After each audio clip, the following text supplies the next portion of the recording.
Experiment by Fredric Brown. The first time machine, gentlemen, Professor Johnson proudly informed his two colleagues.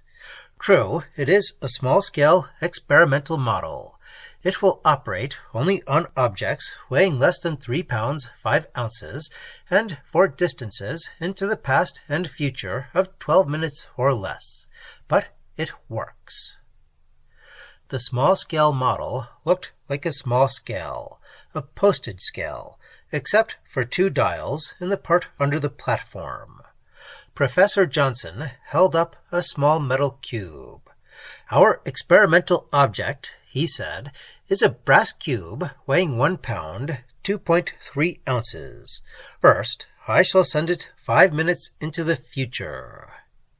He leaned forward and set one of the dials on the time machine. "Look at your watches," he said. They looked at their watches. Professor Johnson placed the cube gently on the machine's platform. It vanished. 5 minutes later, to the second, it reappeared. Professor Johnson picked it up.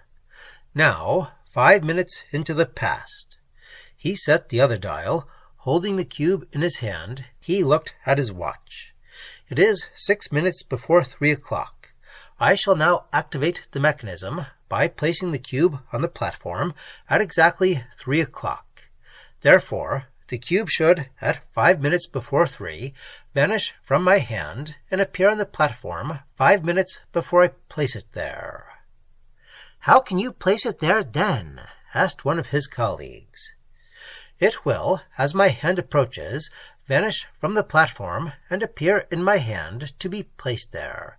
3 o'clock. Notice, please." The cube vanished from his hand. It appeared on the platform of the time machine. See, 5 minutes before I shall place it there, it is there. His other colleague frowned at the cube. "But," he said, "what if, now that it has already appeared 5 minutes before you place it there, you should change your mind about doing so and not place it there at 3 o'clock? Wouldn't there be a paradox of some sort involved?" "An interesting idea," Professor Johnson said. "I'd not thought of it, and it will be interesting to try.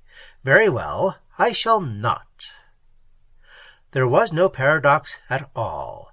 The cube remained. But the entire rest of the universe, professors and all, vanished.